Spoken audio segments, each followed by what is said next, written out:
Hey guys, it's the last professional broadcaster, and I am always looking for ways to expand and simplify the content here on the Notsam YouTube channel. So, going forward, all wrestling videos are going to be on my new YouTube channel. You can get a link to the new second YouTube channel in the description of this video. Click that link, hit subscribe, and you will see wrestling videos are already getting uploaded over there.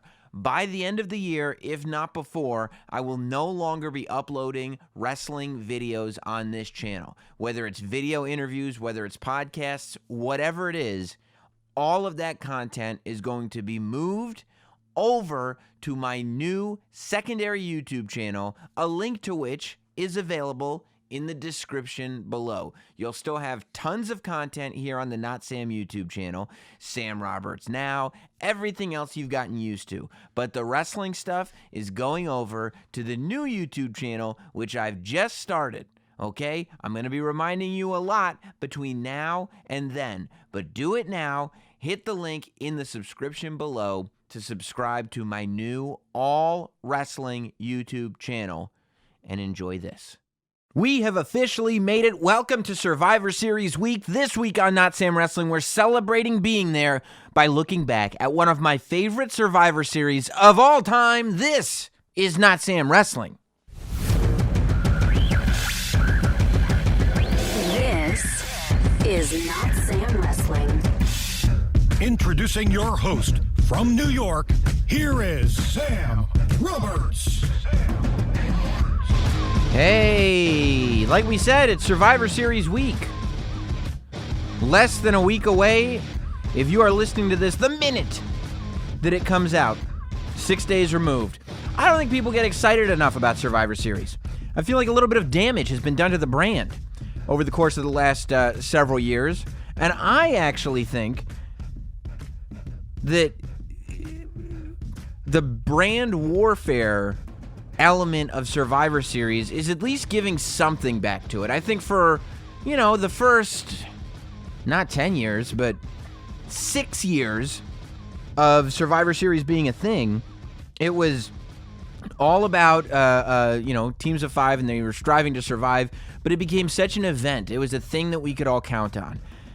I think over the course of maybe 20 years, it became just another pay-per-view. I mean, there's a lot of great Survivor Series moments that don't center around the team warfare. You talk about, and you use great, but I would say classic moments, memorable moments, whether it's the Montreal Screwjob, whether it's the first Elimination Chamber match, whether it's the Deadly Games tournament and The Rock turning heel. So much stuff, so many things. Shawn Michaels and his brown tights, they've all happened at Survivor Series, but I think part of looking forward to Survivor Series was always that there was a theme about the show. I love a themed pay-per-view. We don't have very many of them anymore, and that's why Survivor Series having the brand warfare. I know Corey Graves on his podcast was saying that there need to be stakes in order for us to care, but I disagree. I think if anything, it just adds something. Like at the end of the day, when Survivor Series was first introduced as a pay-per-view of teams of five striving to survive, why did there need to be teams? I don't know. Just because it's a thing. Stop asking questions, maybe. I think brand warfare is the same thing. We've spent enough time establishing that it's not about the Survivor Series elimination matches anymore. So let's make it about something else. Let's make it about brand warfare. And it's been great for NXT. So why not? I'm excited about it. I'm pumped. I hope you are too. And that's why I wanted to do a special podcast dedicated to it. But before we get there, I did want to give a shout out to Dan Maff and WrestlePro. Over the weekend, I went to WrestlePro's show in Rahway, New Jersey, their last show of the year. WrestlePro is a small independent organization that is run out of Rahway, New Jersey. Started by Pat Buck, who is now a producer for WWE. You know him as the guy in a suit that gets beat up in every single segment that a producer needs to get beat up in. Pat Buck's the guy that does it. You also know him as the guy from the internet that punched Big Cass in the face at one of his shows. That was Pat Buck. Pat Buck, and of course he started WrestlePro before he was working for WWE. He's been on the podcast a couple times. He's been a friend for a long time. He also runs Create a Pro with Kurt Hawkins. That's a wrestling school that's in both Rahway and Long Island. That's the school, by the way, that trained MJF and a bunch of other people that you're going to start seeing pop up, which is just amazing. You know, to see, after only being a few years in business, to watch the level of talent popping out of that school that is popping out of it's pretty remarkable.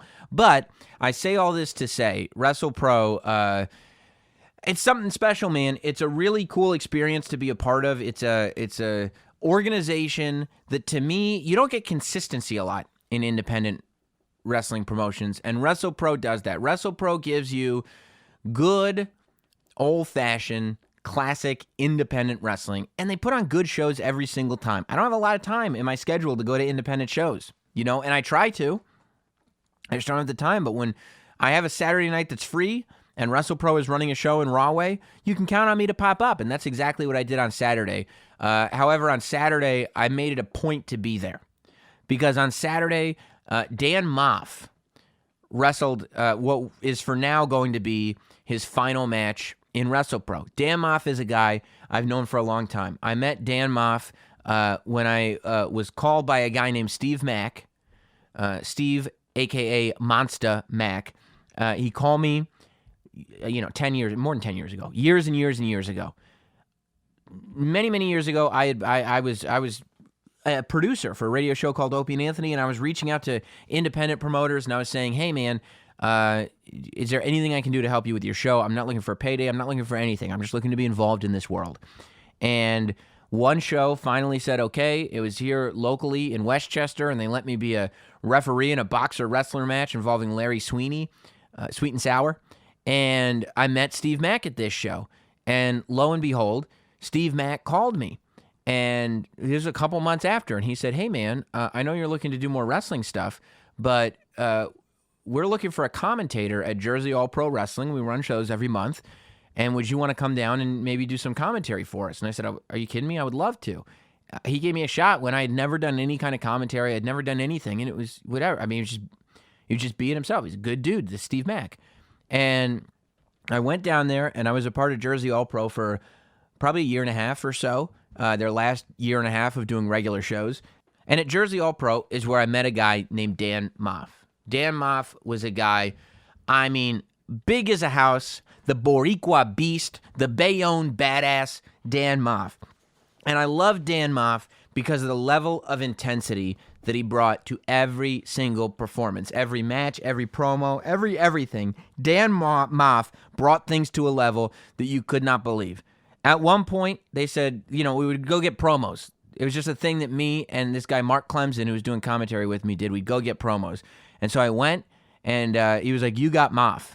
Little did I know what I was in for. Maff, I think he had just come off a loss. There was some reason that he was super extra intense. And I swear to you, we did not have a conversation beforehand. We did not talk about what was going to go on. I said, Dan Maff, so-and-so, what's the haps? I don't know what I said to him. But he grabbed me by the shirt collar on camera and threw me as hard as he could into a stack of folded up chairs. And I said, okay, he's the real deal. He had great match after great match. It was every single time he was in the ring, I looked forward to it. And later on, when WrestlePro kind of took over the Rahway Rec Center as the promotion that ran that building every month, Dan Maff started becoming a regular at WrestlePro. And he had this whole second life on his career. And I mean, I see the guy now. He's in better shape than I've ever seen him in. He's having better matches than I've ever seen him have. He's just amazing. And there have been a lot of times in my life where I've sat there and I've wondered, why isn't there more of a buzz about him? Why isn't he a bigger deal on the internet? Why aren't more promotions trying to sign him? What is it? And I think it's just one of those things, because it hadn't happened until it did happen. And it was announced this week that Dan Maff, or last week, I guess, since it's Monday, that Dan Maff had signed a contract with Ring of Honor. And I am so happy. I mean, Dan Maff is a guy, and you could take a lot of life lessons out of professional wrestling, but this is a big one. Dan Maff is a guy who had every reason to say, well, I made a go of it. Obviously, it's not going to work out for me. It's time to move on to the next thing and just stop. But it's the only thing that Dan Maff never did was stop. He just kept going. He kept going. He kept getting better. He kept having good matches. And he just didn't stop. He didn't sit there and go like, well, if I get signed this year, then I'll keep going. But if not, I'm just going to quit. And I'm sure he had those moments. Everybody does, no matter what your profession is. But he just didn't stop. He said, this is the thing that I want to do. I'm just going to keep doing it until my body doesn't allow me to do it anymore. And eventually somebody will notice or they won't. But that's not what it's about. And guess what? They noticed. Dan Maff is going over to Ring of Honor. He had his last match in WrestlePro against a guy named Sean Donovan. It was a phenomenal match. And it was really cool to be there live and see it. So any of you guys that are Ring of Honor fans, be on the lookout for Dan Maff. He's great. Oh, I should have had him on the podcast years ago, but hopefully I'll have him on the podcast at some point. It's just one of those things. I've known him forever, and it just never, I guess it's never come up, but probably my fault. So congratulations, big time congratulations to Dan Maff. He's the man. And now I want to move in to a little Survivor Series talk. So on Thursday, Not Sam Thursday, we will get into everything going on at Survivor Series. We're going to go over the card. We're going to go down the whole deal. But today, I want to give you guys a little taste. There's a show that I do called Captive Audience. It's a spin-off show of Not Sam Wrestling. I haven't done one in a while, but I want to get back into them, especially as the holidays start and I have a couple of off days. I'll be able to get some people in here to watch some wrestling shows. I love doing Captive Audience shows because in Captive Audience, I take somebody, wrestling fan or non-wrestling fan, and I show them a show that they are not familiar with. And I try to explain to them the context of the show, who, what, why, when, and where, and why I think it's awesome. And, you know, why I'm a fan of this. And we do it as we watch. So today I have Hot Dog, who I've talked about here on the show before. Hot Dog is important. He's a wrestling fan, although he wasn't watching back in the day. And he's also the only person I know that at the Royal Rumble in 2019 predicted that Kofi Kingston was going to win the Royal Rumble and go on to WrestleMania and win the WWE Championship. I said, you're a total idiot, Hot Dog. It'll never happen. I sat there, giant stadium. I watched Kofi Kingston at WrestleMania win the WWE Championship. I said, Hot Dog, I guess you're hired. You got a job for life. So today, Hot Dog joins me, and I show him Survivor Series 91 for the very first time. That's our interview segment. That's our State of Wrestling segment. That's the whole podcast. We're not going to watch the whole pay-per-view. We're going to watch we're going to watch the last hour and a half or so, just because, you know, you guys have lives to live. I can't lay down a 3-hour podcast for you and expect you to drop everything. So this week, a very special edition of Not Sam Wrestling as we get hyped for Survivor Series. Here is a viewing of Survivor Series 91. Feel free to watch along with us if you got WWE Network. If you don't, it's free anyway, so you might as well be a captive audience with me and with Hot Dog right now. The Not Sam Wrestling interview. So as you've already heard, today a very special day in Not Sam Wrestling here. A special podcast. We're going to be watching Survivor Series 1991. Now, with me is somebody who I think has been mentioned here on the podcast before. You've gotten to know him maybe on the Jim Norton and Sam Roberts show on Sirius XM. Maybe you've gotten to know him on Sam Roberts Now, the YouTube show. To civilians, I describe him as maybe my producer, maybe my videographer, he's a man of many titles.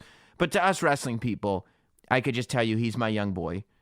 Hot Dog is here. Special guest. Yeah, special guest Hot Dog. Now, Hot Dog, you're here because, you know, I think you understand this concept. The captive audience concept is something that I've done, you know, on Patreon with a whole bunch of different people. But the idea is that I put on some wrestling that I like, or in some cases don't like. It doesn't always have to be good. Okay. And I'm not going to tell you in advance whether this is good or bad because I'd like your reaction. But it's something that you haven't seen before. Now, usually this is non-fans. Jess, my wife, is a frequent guest on this segment. But I found out, as we were talking about Survivor Series, that you only really started watching WWE in what, 96, 97-ish? 97, maybe even early 98. Wow. So what, did you see the Screwjob? No.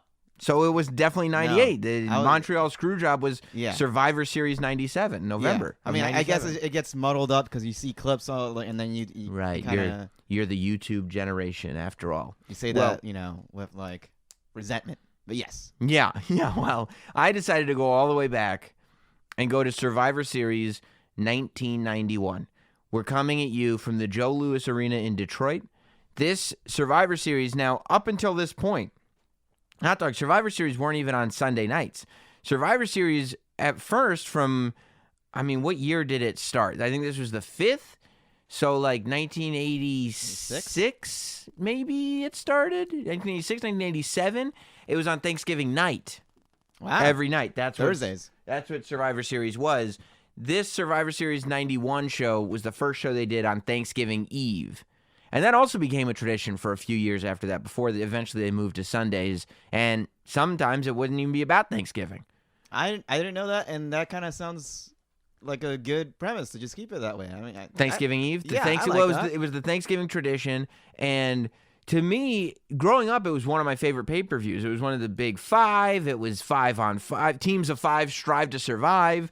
There was a gimmick going on. It was a whole thing. But I feel like if you started watching in like the late 90s, Survivor Series probably not the most important show in the world to you. No. Right. You just think about the screw job. That's like the one highlight from it. And then you can't really think of any big, huge moments. Well, this was a big, huge moment. We're going to go to Survivor Series 91, and I'm not going to keep you all here on the podcast for 3 hours. So if you go to your WWE network, you won't hear it, you won't see it, but you'll be able to watch along with us. Go to the WWE network and click on Survivor Series 1991. Now, there's a new function on the WWE network that will allow you to go to a certain point in the event. This point that we're going to is 1 hour, 11 minutes, and 16 seconds into the event. We're going straight to The Undertaker versus Hulk Hogan for no other reason than you got a lot of stuff to do this week. I don't want this to be a 3-hour extravaganza. If you guys really want us to, I'll bring Hot Dog back. We'll do the first, hour and 10 minutes, and we'll put it up on Patreon or something like that. But for now, we're going to go, we're going to start with Undertaker versus Hulk Hogan. I'll give you a little backstory into what's happened on this pay-per-view prior to this match once we start. But I want to make sure everybody got their WWE networks ready. Now, you have never seen this pay-per-view before, Hot Dog? Nope. How familiar with 1991 era WWE are you? I know this is around the time that Ric Flair was around for a little bit. He was here. He's the real world champion. Undertaker debuted in 90. Survivor Series 1990. Yeah. A year prior to this, The Undertaker had made his debut. And Hulk Hogan, I guess, was kind of on his way out. Maybe. Right? Not quite yet. It was the tail end of Hulkamania, I guess. But I mean, so this would lead to you'd have Royal Rumble. Survivor Series 91, obviously, into Royal Rumble 92, where Ric Flair would win the title, into WrestleMania 8, where Hulk Hogan would have his last match, but he would be back for WrestleMania 9, obviously. And WrestleMania 8 main event was Flair. Savage. Oh, Savage. And then Sid Hogan. Okay. But Flair Savage was the title match. Right. But let's get into it. Let's start this thing. Let's go to 1-11-16. And when I say go, we're going to go. We're going to select the box that says Undertaker versus Hulk Hogan. And here we go. Hit play. Okay, hang on. I'm having WWE Network issues. We're going to get there. Don't hit play yet. And now, there it is. We're hitting play. There it is. There's a kid crying in the audience. There's a kid crying in the audience because the Undertaker, this is the real Undertaker before they replaced him. The real Undertaker is making his way down the aisle with Paul Bearer. Look at that punum, huh? Look at these kids. They're terrified. This kid's in a Hulk Hogan outfit. He's being consoled by his mom. Paul Bearer used to scare me more than Undertaker. Because Paul Bearer was like legit. Yeah, his facial expressions and everything. It's just Yeah, I think Paul Bearer like eats kids maybe. That's what you thought. Look, this kid, maybe he's just wiping his nose, but I see the fear in his eyes. It's not. I see it. So the Undertaker here, believe it or not, is only 26 years old. What? 26. As he walks to the ring, of course, he's got his Hulkamania casket with him. We've previously seen The Undertaker on the funeral parlor. He has already locked the Ultimate Warrior in an airtight casket. Do you have any fond memories of that? I mean, when you're a kid growing up in the early 90s, The Undertaker locking the Ultimate Warrior in a casket is something that we remember like forever. No memory of it. Wow. I've never seen the segment. Look it up on YouTube. You have to see it. Airtight casket. The Undertaker locks the Ultimate Warrior into it. And we thought we were going to get a big Ultimate Warrior-Undertaker rivalry, but then Ultimate Warrior left. Right. So instead, we end up with something even better for The Undertaker as Hulk Hogan comes out in the Hulkster Rules era shirt. This is after Hulk Rules. Okay. Coming out, the people in Detroit just losing their minds. Hulk Hogan looking around going, I can't believe I'm doing this again. This is ridiculous. Action figures. Yeah, but the action figure, that's a funny thing that they did a close-up on because he's wearing a WCW championship. Like, whoever that kid is put a toy WCW title on the toy Hulk Hogan. Spoilers. Yeah, and guess what? Apparently we have a little soothsayer in the audience. Now, there were a couple of things. Hulk Hogan's not afraid of that casket. Ooh. Who do you think he is? Kamala. Now, 1 year after this, The Undertaker would officially be a good guy, and he would have the first casket match on pay-per-view against Kamala. That's where Undertaker will be a year from now. But Hulk Hogan's coming out. He's tearing off the shirt. This was also very interesting because usually on pay-per-view, the pay-per-view ended with Hulk Hogan. Usually on live events, Hulk Hogan went on before intermission. You get to go home or you go on to the next show. Sometimes Hogan would work 2 live events in one day. So he'd work the match before intermission, head to the next town to the B show and work the main event there. But on a lot of the big shows, Hogan would work before intermission and go home after that. The idea being you give somebody a big match before intermission and they stick around for the rest of the show, I think. But not for... Usually on pay-per-view, he's main event he's main event city, baby. He's the last match on the show. Mm-hmm. But this time they are having Hulk Hogan and The Undertaker in the WWE Championship match in the middle of the show, which I think is probably because of what the outcome ends up being. Well, and what ended up being the main event? We'll see. We're going to watch the main event. We're going to be here for it. We'll be here for the main event, and I'll get your take on that. Now, this is a big Survivor Series because it's coming off of one of the biggest things to happen on Superstars of Wrestling in 1991, and that is not The Undertaker putting the Ultimate Warrior in a casket. It was another ridiculously huge angle. There were a few ridiculously huge angles from Superstars of Wrestling in 91. Shawn Michaels throwing Marty Jannetty through a barbershop window. That has yet to come. That has not happened yet in the era that we're watching. Ultimate Warrior getting put in the casket. Jake the Snake getting squashed by the earthquake is one of them. But more recently, and actually on the Saturday before this 1991 Survivor Series, it was Jake the Snake Roberts as a heel having his snake bite the Macho Man Randy Savage. I remember that. Okay, you got to remember that because it was one of the classic angles of all time. Mm-hmm. And what happens is, so the main event of this show, the big 4-on-4 tag is supposed to be Sid, Big Boss Man, and the Legion of Doom versus the Nasty Boys. Well, no. Sid, Big Boss Man, and the Legion of Doom versus the Natural Disasters, IRS, and Jake the Snake Roberts. Right. But we find out at the beginning of this show that Jake the Snake Roberts will not be wrestling at Survivor Series tonight. He's suspended for tonight. However, we also find out from President Jack Tunney that Macho Man Randy Savage is being reinstated, which is what the campaign was all about. He hasn't wrestled since WrestleMania 7 because he lost a career-ending match to the Ultimate Warrior. He's been on commentary since then. Wow, I did not know that. WrestleMania 7 was his career-ending match. He then gets moved to commentary. He becomes a babyface color commentator.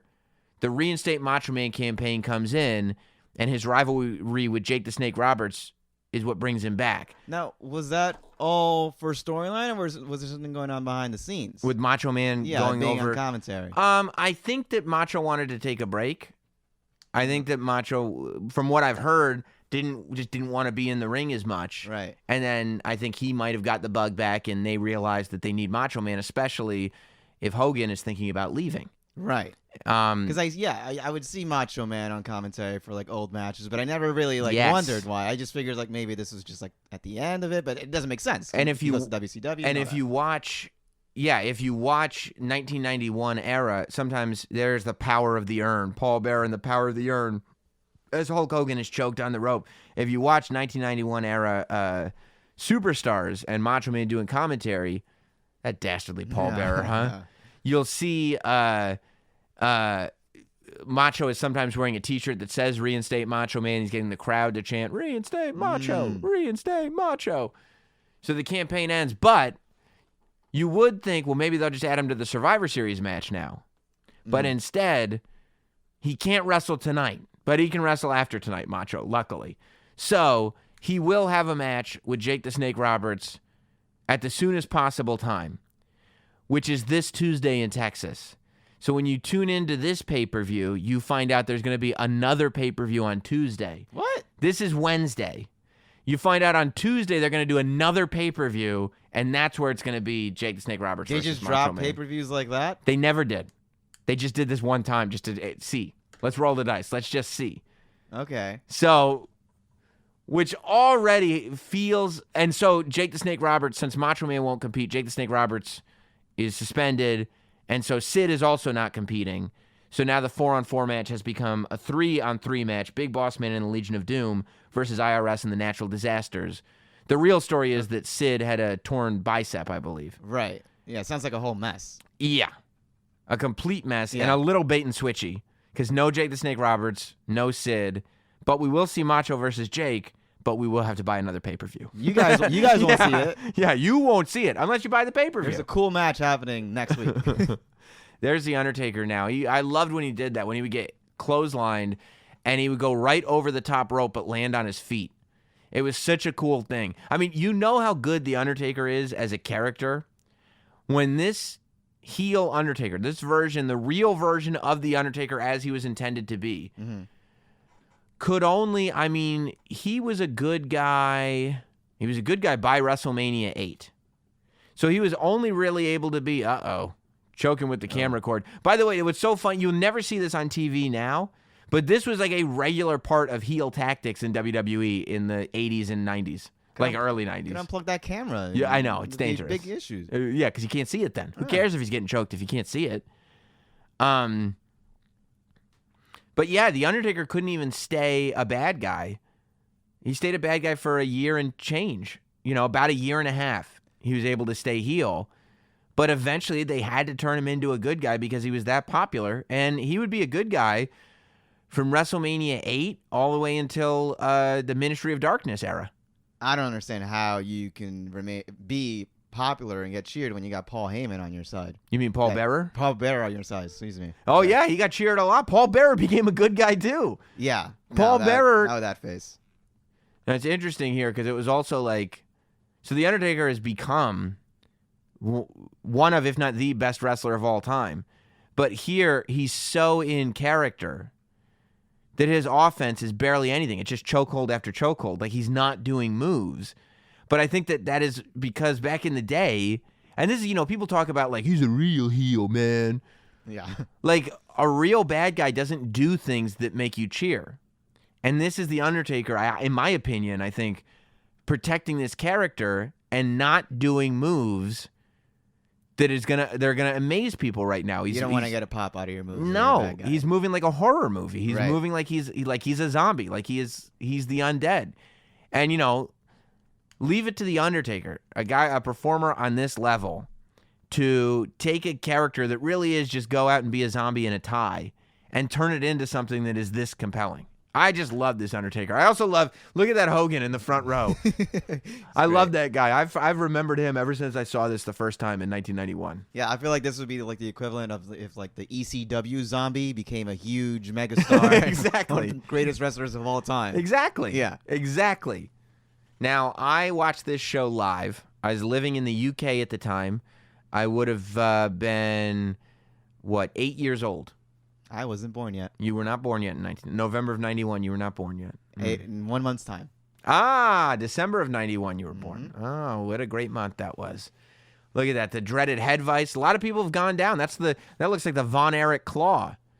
Hogan got the shoulder up. Now, this is also, while we're talking about the idea of Hogan winding down, because he would spend the next year or so winding down from at least this first run of his WWE career. But still, this is Hogan. While people are starting to get a little bit tired of him, this is still the never gets beat, 3-time WWE champion. Like, that number is a big deal. Hulk Hogan. Because at this point, it was maybe like 7. It's been like 6-7 years, right? Since that Hulkamania's been running wild. I would say, 7 years about. Yeah. That Hulkamania's been running wild nonstop. He lost the title around WrestleMania 4. He won, and they had to have the tournament. Remember, they vacated the title. That's when Macho Man won it. He won the title back at WrestleMania 5. He lost the title at WrestleMania 6 to the Ultimate Warrior. Mm-hmm. He won the title back at WrestleMania 7 from Sergeant Slaughter. And so this is, realistically, I believe he has not lost here since, on pay-per-view anyway, on TV, since he lost to the Ultimate Warrior at WrestleMania 6 in a very, very hard-fought match, which was supposed to be a passing of the torch then, but they were like, I don't think so. Never mind. Yeah, no. Pass Hogan, that back. Yeah, Hogan, we need you back. Also, Macho Man, get out of the booth. We need you too. So Macho Man is not in the booth for this pay-per-view. I believe Gorilla Monsoon and Bobby Heenan are the commentators. Well, I mean, wasn't this back when you wouldn't see Hogan performing unless it's like a live event that's not aired? Oh, yeah. You wouldn't see him. It would be extreme. If he was going to be on WWF Superstars or whatever the TV show was, it would be they would literally advertise next week on WWE Superstars a special interview with Hulk Hogan. Right, yeah. And it would be Hulk Hogan at the podium with Mean Gene just cutting a promo, and that would be like the main event. Look at that flying clothesline from The Undertaker, see? That's when it was like, oh, maybe this guy is capable of something. And he's going right back to the mysterious urn. The powerful, powerful urn. Now, earlier in the night, the two matches I'll tell you that we are not watching here, Hot Dog, are 2 4-on-4 traditional Survivor Series matches. Now, something to note about this match. This is the first singles match at a Survivor Series in history. Really? There had never before this match, every match, Tombstone coming up, baby. Tombstone City. Boom. Oh, he kicks out of the Tombstone. I don't think so. Oh, he's hulking up. Okay, that got out. Look at Paul Bearer, scared. He can't believe it. Here he is. He's hulking up. Boom. Have you ever seen a Hulk up, Hot Dog? Listen, I'm not the biggest Hulk Hogan fan, but that got a pop out of me. You loved it. I did. I did not see that coming. So have you never seen a Hulk up before? I mean, I didn't know it was coming then. Oh, watch this. Here he comes. Boom. Wait a minute. Is the Undertaker going to go down? Staggered. Is he going to go down? I think one more. One more out of do it. He's on one knee. They can't believe it. Hogan's looking what I did to him. He's done. I'm the immortal. No, he's back up. Rake of the eyes. Well, Hogan can rake the eyes. That's okay. That's Here comes the real world champion. Here we go. The Nature Boy Ric Flair. Big scoop and a slam. Andre Slam finally takes the Undertaker off his feet. He's just here to watch. I'm sure. He wants to know why Paul Barrett looked like he was going for the ankle, and now Ric Flair is out here. Now Ric Flair, of course, he needs to take his hands off the manager. What's he doing? Ric Flair had been threatening Hulk Hogan for some time now. Boom, hits him. Ric Flair came out with the WCW NWA Championship. Yeah, so he came into the company with that. He came with the title, yeah. The NWA was not too happy. But he had it, and they said, send it back. And he said, no. Big boot, you know what's coming next, Hot Dog. Oh, that's why you shouldn't go against the opposite rope. I don't know why you would go against that rope. No. It couldn't be. Tombstone coming up. Wait a minute. Flair's got a chair. He should take that out of there. Flair's got a chair. Hogan Tombstone hard on the chair. No, He's not not. like this. Yeah, I guess he's going to be kicking out of the tombstone, right? No. Oh. Look at the kids in the back. They couldn't believe it, hot dog. Look at that. This shocked the world. I'm sure, because this is like, I mean, Nobody thought this was going to happen. This would be like if Bray Wyatt had actually beaten John Cena at WrestleMania. Like, it'd be the coolest thing ever, but they'd be like, really? right, because Taker was still like a year in. 1 year. Yeah.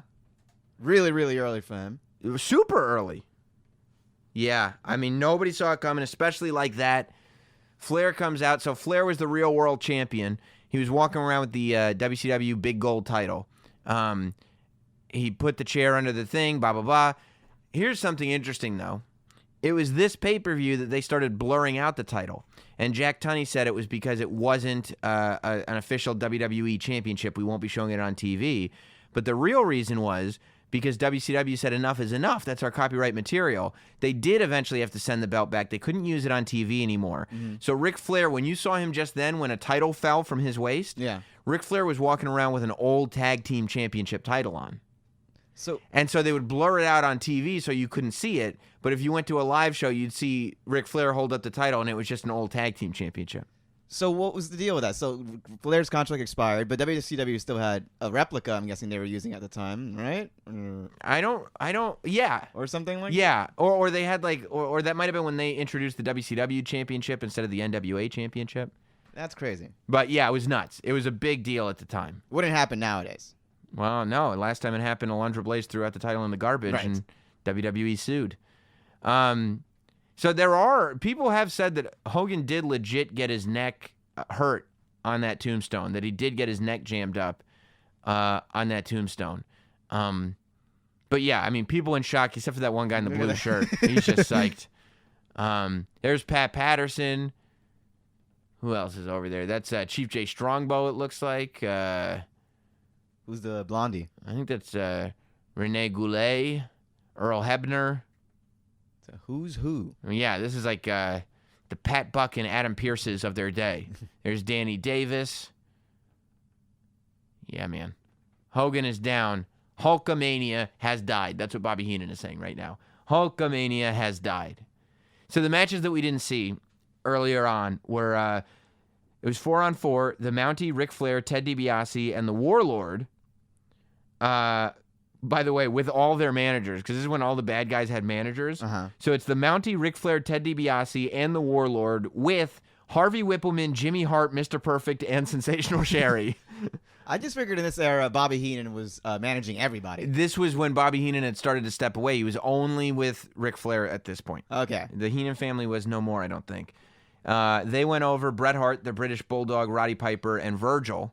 This is when Virgil was getting that big babyface push. Oh, this is Virgil, a millionaire. Okay. Yeah. Right after he left Ted DiBiase. We also skipped Jim Duggan, Hacksaw Jim Duggan, Sergeant Slaughter, Texas Tornado, and El Matador Tito Santana versus and winning over the Berserker, Colonel Mustafa, Hercules, and Skinner. I don't know half those names. Wow. Well, I kind of wish we'd watched that, but there's only so many hours in the day. So look at the children. I know the children are crying. Hogan is being helped up. He can't believe this. Well, at least he didn't get put in that casket. At least he didn't get put in the casket. That's right. Disappear like Ultimate Warrior. Yeah. Now, obviously there needs to be a Hulk Hogan Undertaker rematch, right? I mean, I would think so. You know, steel chairs, Ric Flair, all that, Bearer, all that interference. When do you think that they should do the rematch? Do you think they should go like SummerSlam or something, or Royal Rumble, or this is Survivor Series, Rumble, or hold it on to WrestleMania? How about this Tuesday in Texas, baby? That too? Get that pay-per-view on Tuesday. So now you got people going like, well, I mean that's cool, but to get the ending to the championship match. And the build the Survivor Series story with Jake Roberts and Macho Man, we got to buy another pay-per-view? It's an add-on. Yeah, it's an additional pay-per-view. There's extra content. We're also going to do Bret Hart versus Skinner, so if you want the rest, you got to check it out. If you want the other half of this match, that'll be $59.99. So there's Hulk Hogan. He can't believe what's happened. So what was it? Was it an In Your House pay-per-view? Was that? No, it was the no. Tuesday one? In Your House didn't start until 95. Ah. It was literally called This Tuesday in Texas. It's a pay-per-view from 1991. Look it up on the network. I don't remember if we've done a captive audience with that or not, but maybe next time I bring you in here. Now you're going to want to see Tuesday in Texas because I want to see what happens. Mean Gene cannot believe what's happened here. Flabbergasted. He's flabbergasted. I mean, he's supposed to stay, straight down the middle, yeah. but he can't believe it. We got to zoom in and see that punim. I love, by the way, that they don't pull what Disney Plus did with The Simpsons and try to make everything widescreen.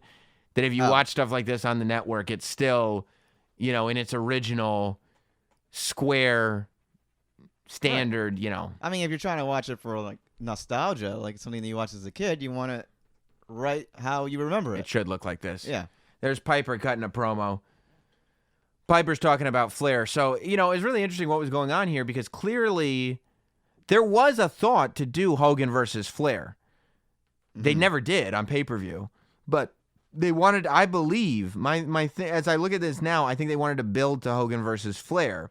And so they have Flair in this thing, but right now Hogan is occupied with The Undertaker, obviously, still. And Roddy Piper and Ric Flair actually were the first. That was Flair's first rivalry in WWE, was with Roddy Piper. I'm guessing there was some politics or something involved. I mean, why wouldn't you do Hogan and Flair? Flair, Hogan. Those are the two biggest names. I've asked that many times. I've interviewed Hogan and asked him. Hogan goes like, I don't know, brother. Some things they don't happen. Like when stuff doesn't happen with Hogan, he acts like he has no say over anything. When stuff does happen, then yeah, he had a lot to do with it. But when stuff doesn't happen, he's like, I just do what they tell me. You think Hogan is just walking around like, what's going on? Who am I working tonight, brother? But they said they weren't happy with it at live events. They said that it didn't draw and they didn't have chemistry, and so they didn't do it. And instead, I have no idea because literally Hogan goes to WCW and his first match in WCW is for the championship against Ric Flair. Right. Everybody. I mean, by then it was a little late. Okay, so let's see. Is Ric Flair going to show the real world championship? Because there's Sean Mooney, whose podcast I was on this week, by the way. He's got it under the robe. That's Ric Flair, and Mr. Perfect, by the way, is the executive consultant to Ric Flair. Again, we fast forward.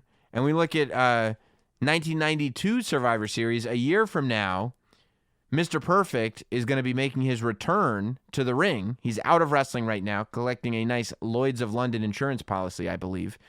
And a year from now, Mr. Perfect will be back in the ring. He will have just turned babyface, and he will take the place of the Ultimate Warrior once again, who is gone. He's back and gone before next Survivor Series. There's people coming in and coming out. Yeah. It's a revolving door.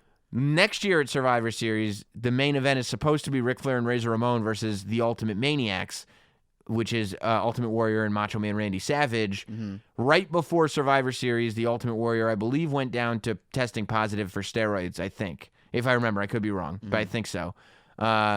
Putting him off the show and out of WWE for a while again, Mr. Perfect gets pulled off the bench for the first time in years, and he comes back as a good guy and teams with Macho Man against Flair and Razor. So what was Mr. Perfect's deal then for all this time? So Mr. Perfect, he left not too long before this, because this is Survivor Series 91, November, obviously. SummerSlam 91, he had an amazing match with Bret Hart for the Intercontinental Championship. Mm-hmm.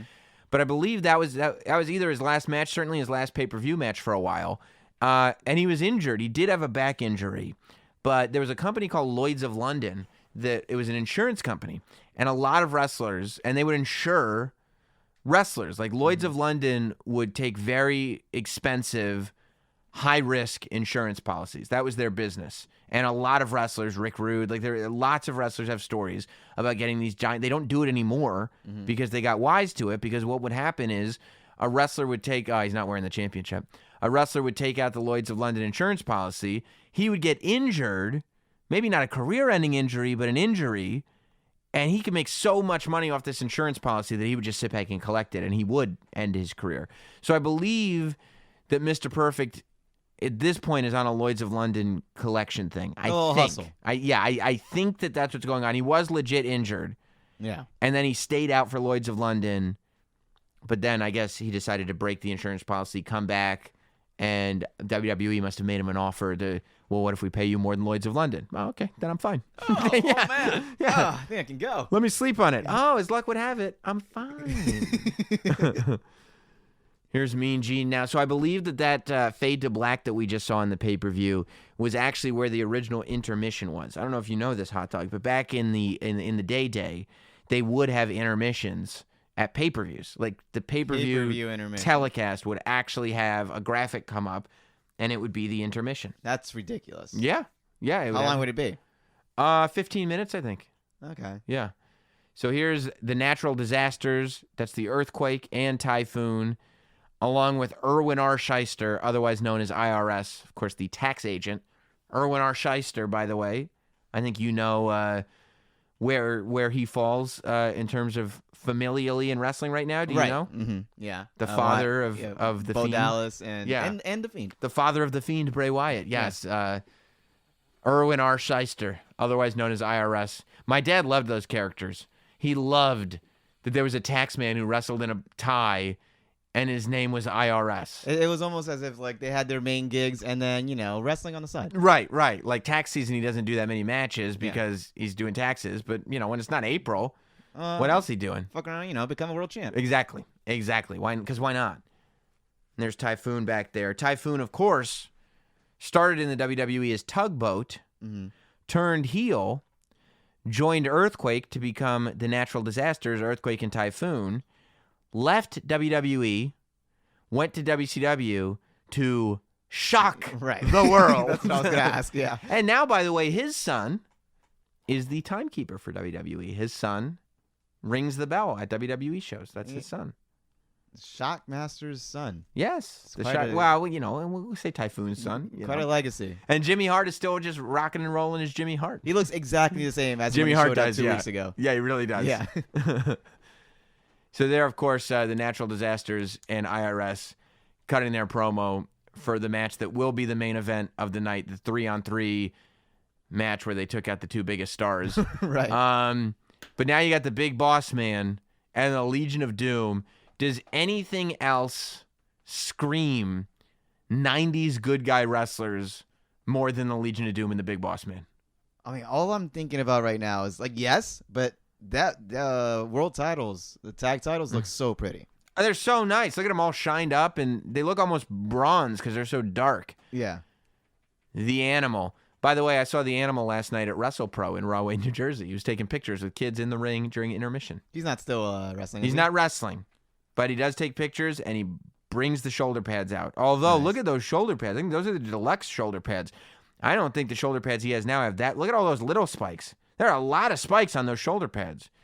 We need more spikes. You got to have spikes on these things. Look at all that red. There's no spikes there. Put them on. Damn it. I mean, yeah, they should probably. You would think the alignment would be different. You got Typhoon and all these guys, and then you got these terrible, like horrible looking, scary, spikes and painted up. And they look a lot meaner than the other guys. So you're saying that these guys you're saying they look tougher, or you think that these guys should be the bad guys? I'd say bad guys. Wow. Well, they're too cool. Yeah. Well, it seems to me what it seems to be. Hawk does not scream babyface to me here. No, but he screams a lot. Look how red that face is getting. Yeah. Oh, Legion of Doom were the coolest tag team in the world.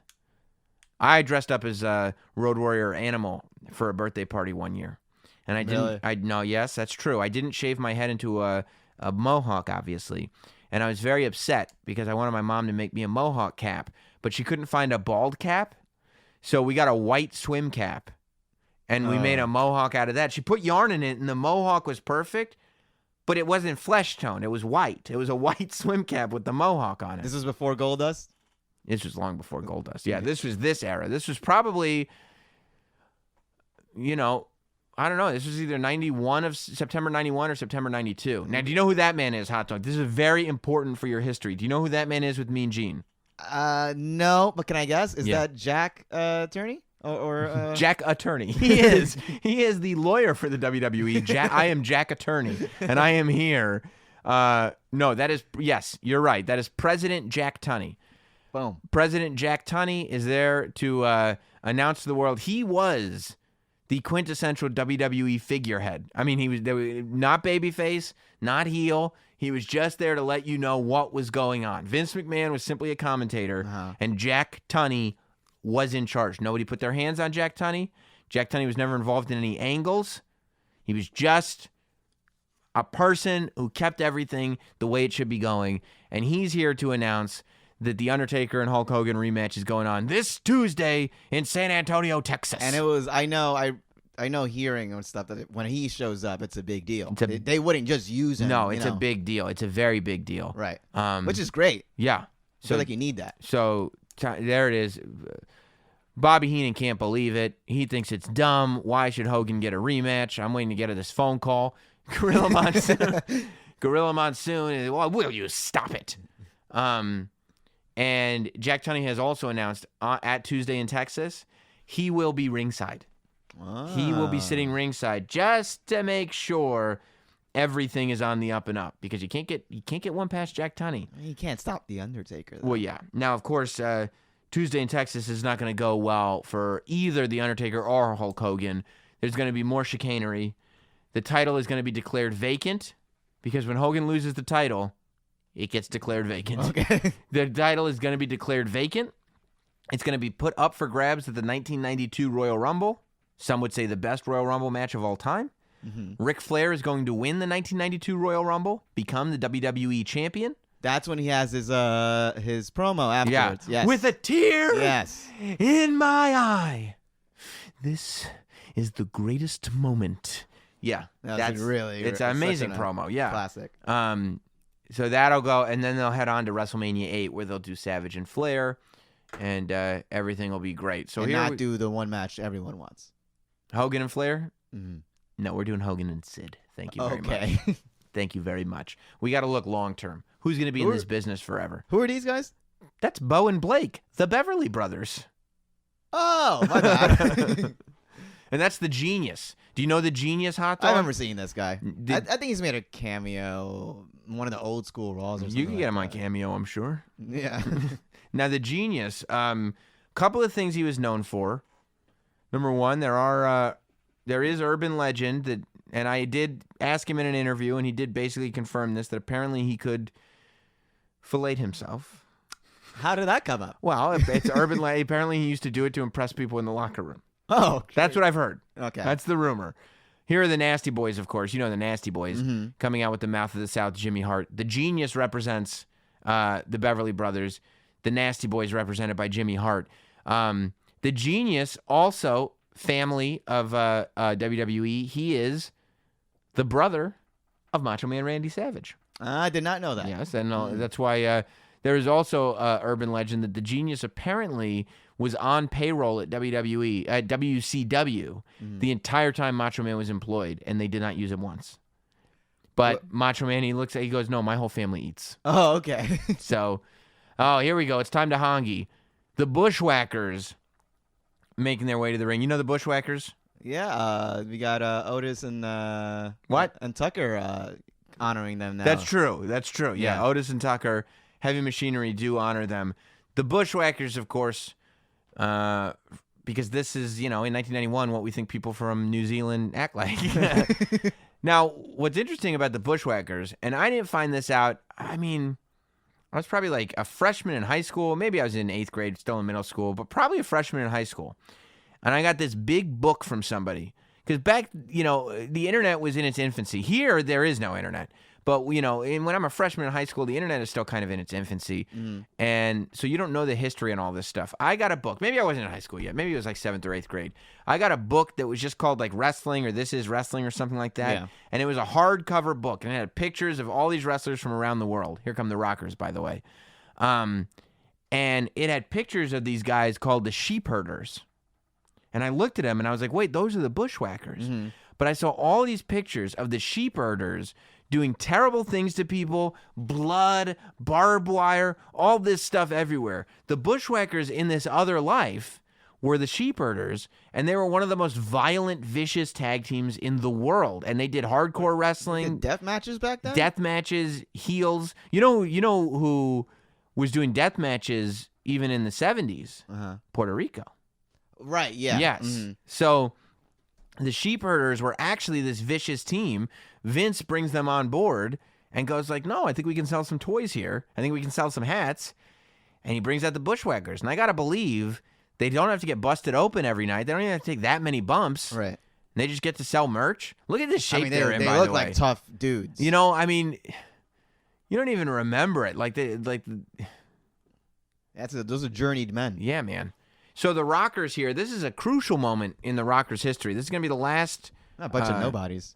What? Who are? The Rockers. Marty Jannetty would go on to be a big star. I'll tell you that. Marty Jannetty would go on to be a huge star.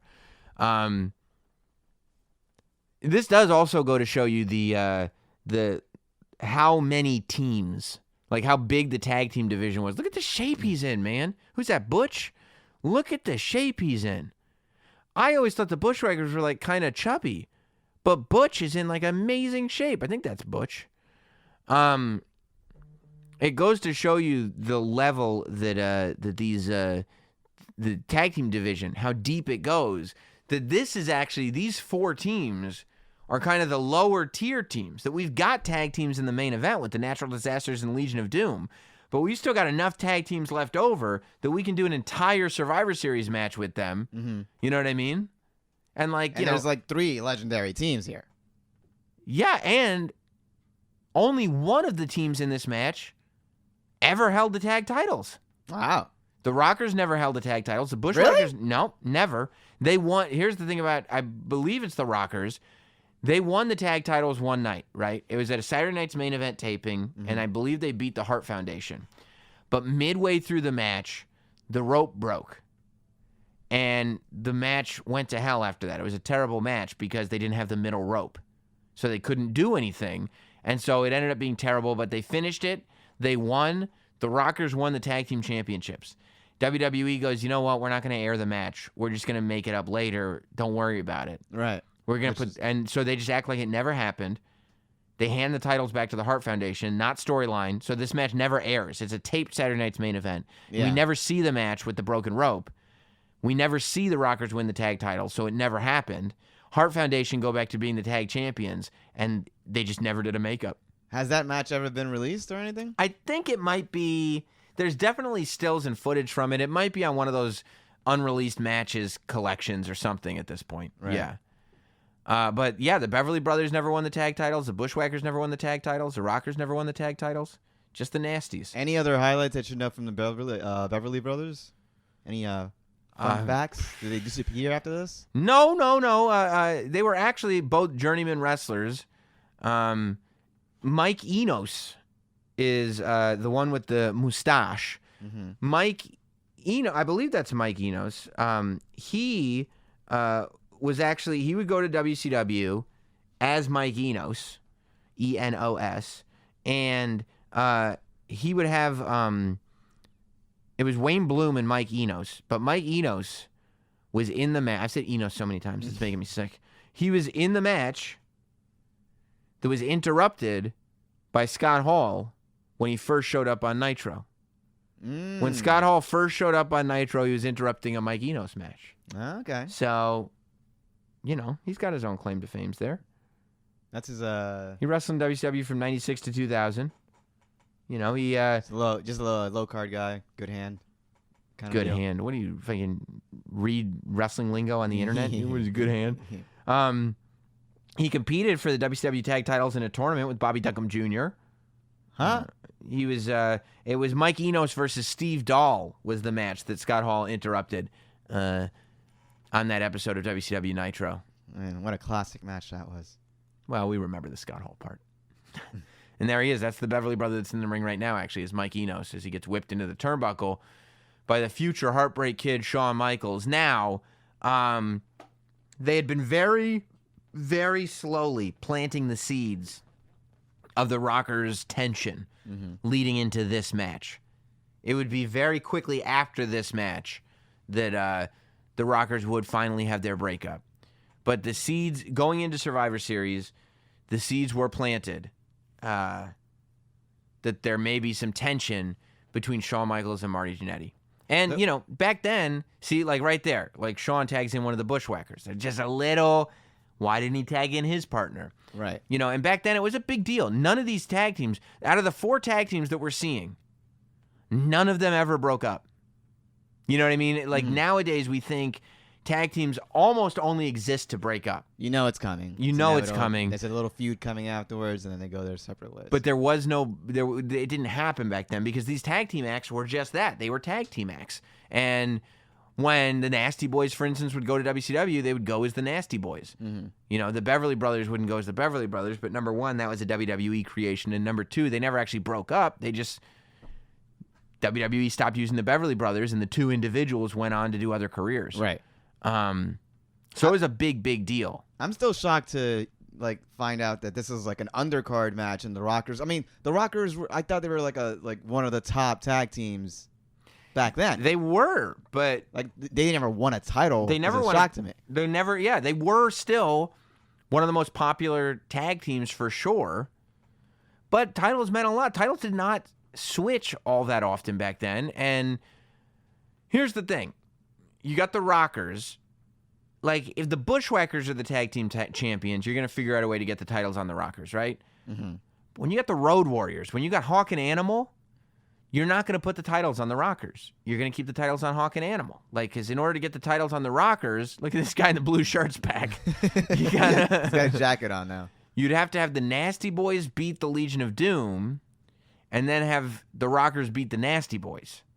Right. And you don't want to have the Nasty Boys beat the Legion of Doom. Yeah. So that's why you'd end up in scenarios where getting the titles was a lot more difficult, and the timing had to be a lot different. Now, I believe in this match, instead of standard Survivor Series elimination rules, it's tag team elimination rules, meaning if Marty Jannetty gets pinned, Shawn leaves as well. If Luke gets pinned, Butch leaves as well. I believe. I think that that's the rules of this match that we're seeing here is so only 2 eliminations needed. Sags and Marty Jannetty are in there together.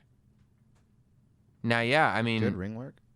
Great ring work. A hot dog with your little, what do you have? Your little got a little dictionary. Travel dictionary. It's like a tourist with his translation dictionary. You're like, what other vocab can I throw in? I want the Not Sam Wrestling audience to really know I know my stuff. I know. Ring work. You must watch that AEW stuff. Huh? What? Yes.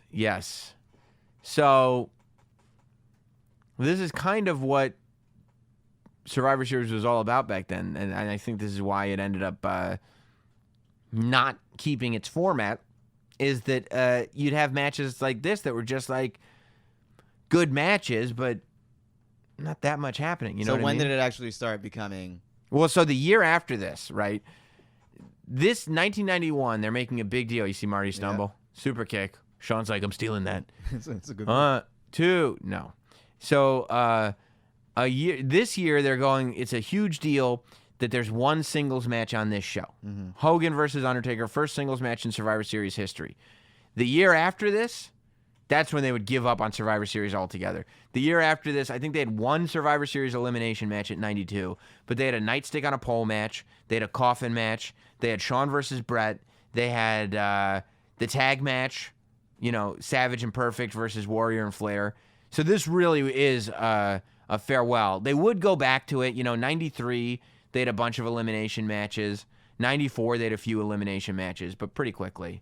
Now, what they did get rid of for this year was they used to do a thing where they'd have a grand finale match where the survivors, and by the way, Soul Survivors, Zack Ryder said Soul Survivors on Twitter. He did a promo where he said, Kurt Hawkins and I are going to be the Soul Survivors. I talked about this last week. Listen to it at Survivor Series, okay? Listen to commentators, to wrestlers, to announcers talk about Soul Survivors. S-O-L-E. I tweeted the definition. One.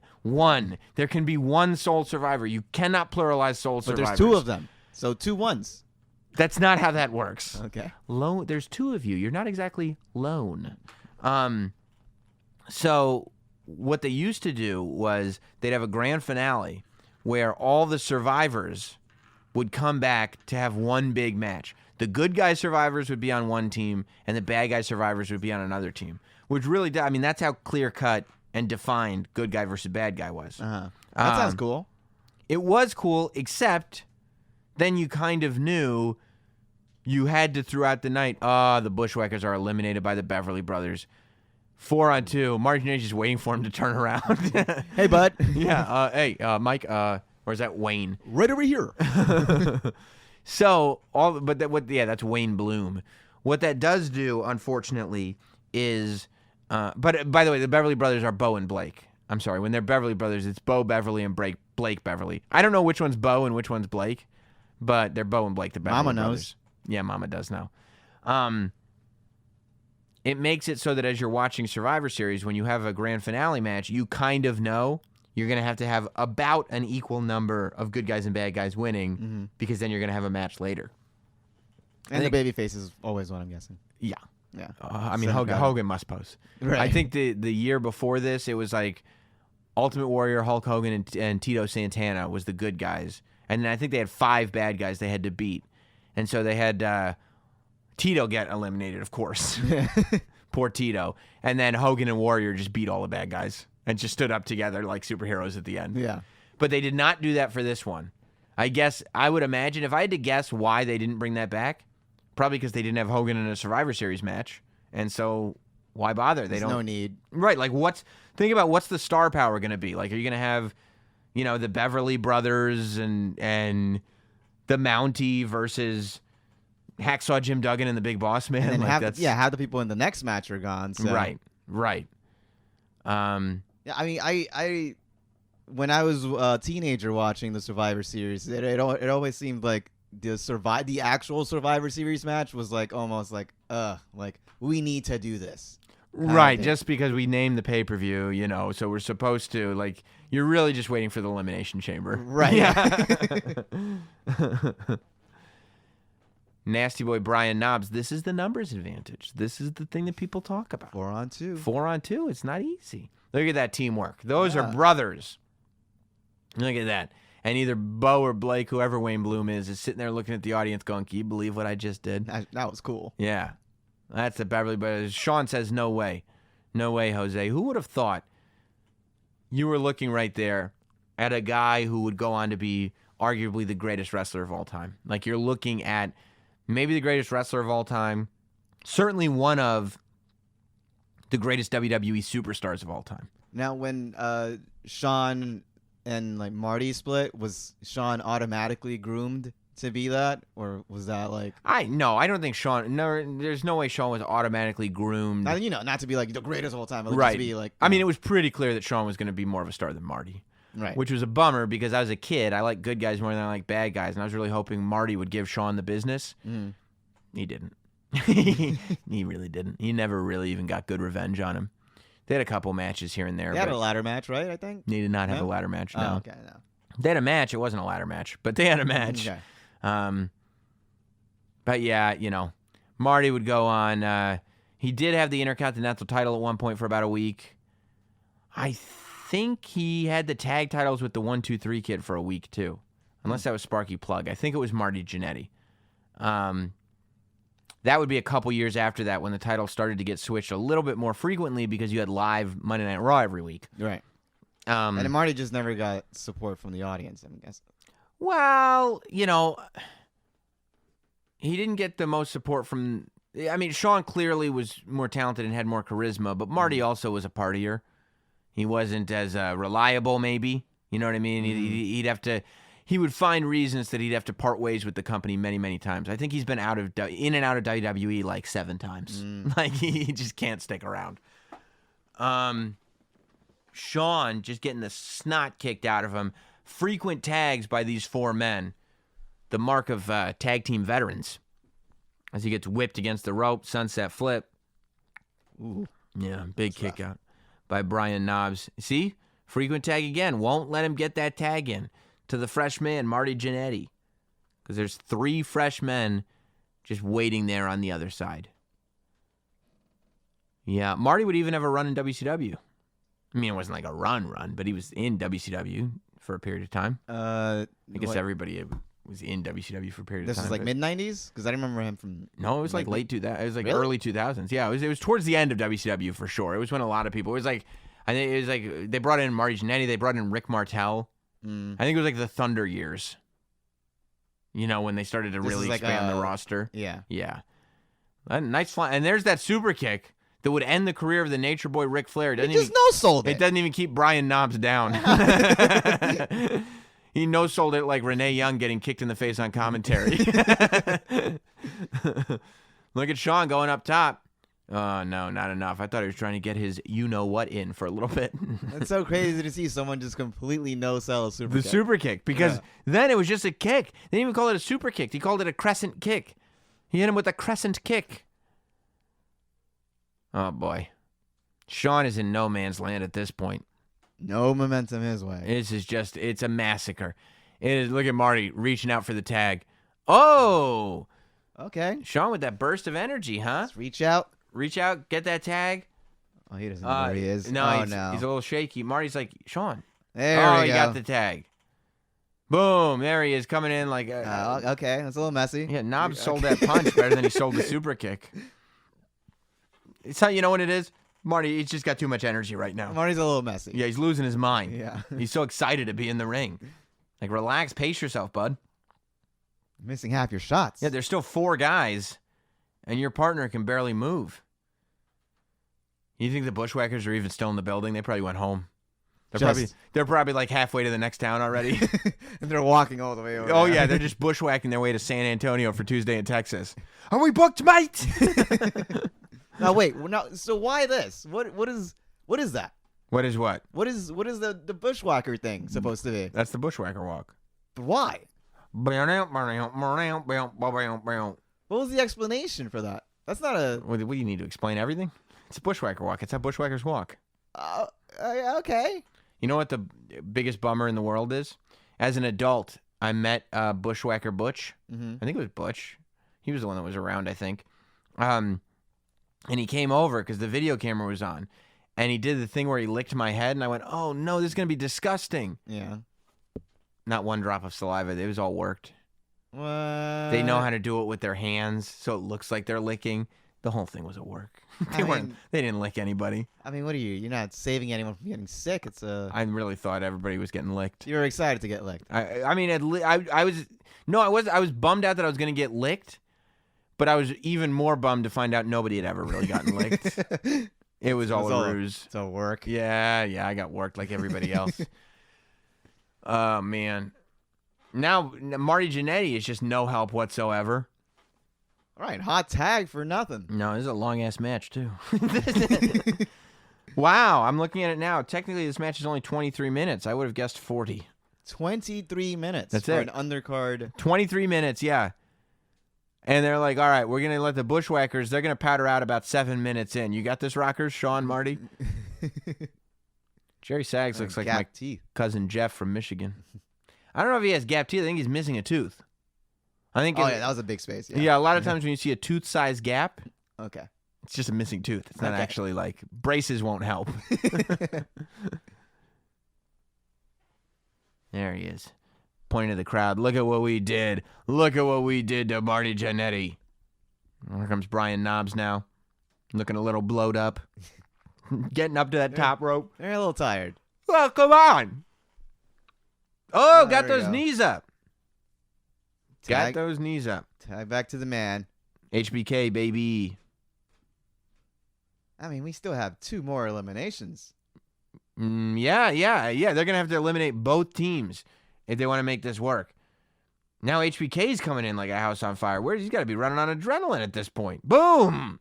How about that? That was pretty nice, it's huh? so much more crisp. That smooth clothesline where he lands on his back. I love that. That's the type of stuff you would like try to make your figures do, but people didn't actually do it. Uh-oh.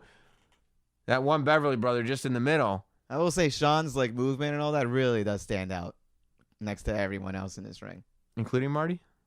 Yes. Yeah. Oh, man. Especially Marty. Oh, man. That's a bummer. What the? Oh. Oh, did you see what happened? Ah.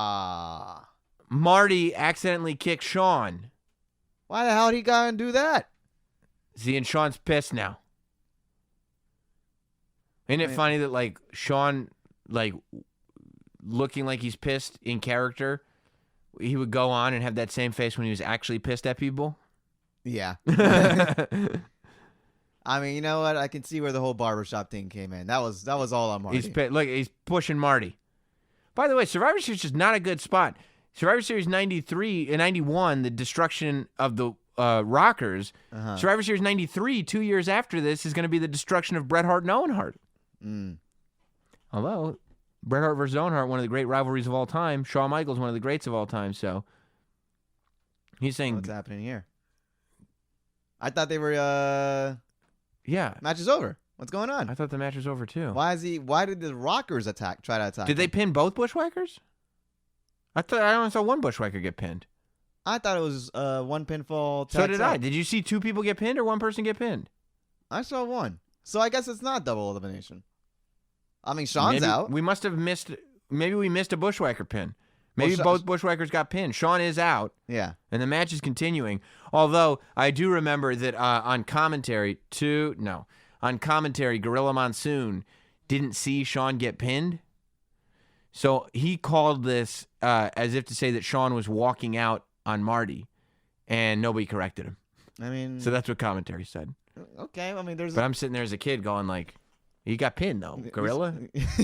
What do you mean? But you got an earpiece? I'm going to tell you that. Yeah. I don't even blame Gorilla. People miss things. Somebody's got to let the guy know. Well, they're probably looking at their watch.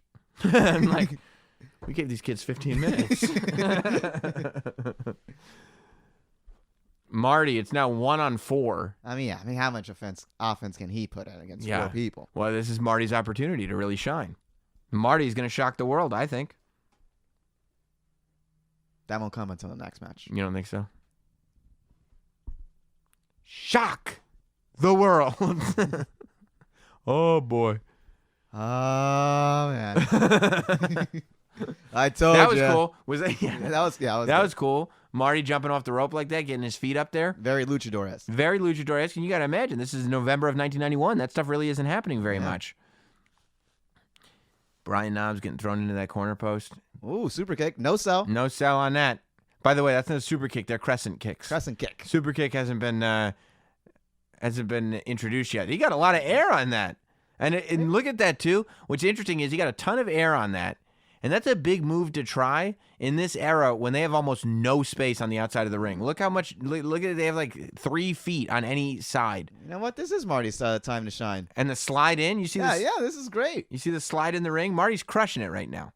I'll have no Marty Jannetty hate on this podcast. Except for the time he put on Facebook. He was talking about his daughter or whatever he was writing. We don't talk about that, though. And this is a little sloppy right Small package. Oh, no. Brian Knobbs turned him over. Turn around. Oh, Danny Davis.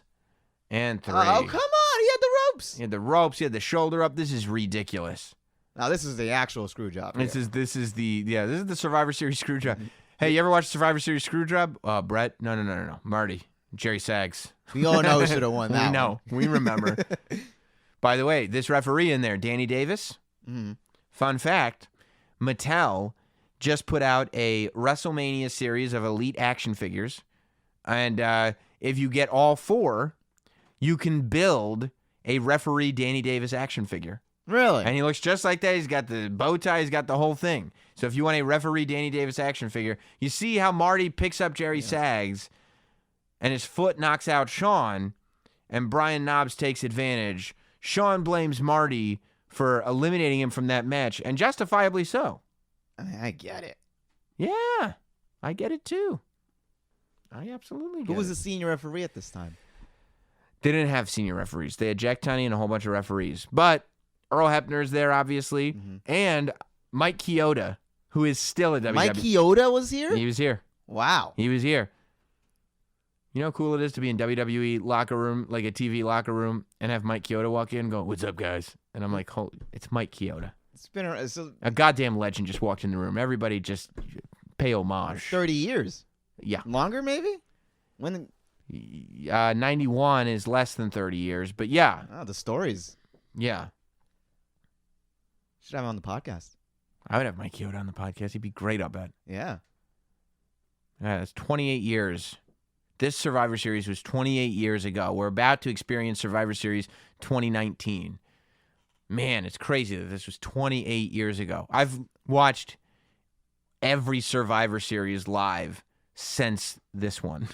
Still, those kids are your age now, right? Yeah, more or less, yeah. And there you Look have at it. those empty spots. Well, yeah, that was supposed to be Sid and Jake Roberts. That was supposed. We maybe look. We didn't have Photoshop in '91. Okay, it was a little tougher to just on the fly change things up. Paint over it. Yeah, just paint. Can you paint Jake purple? So this one's gonna be 3-on-3. Main event for these guys. That's a big deal. Earthquake and Typhoon and IRS Watch your step. versus Big Boss Man and the Legion of Doom. That's another thing that you won't see anymore. In 91, people did not mind playing to the cameras.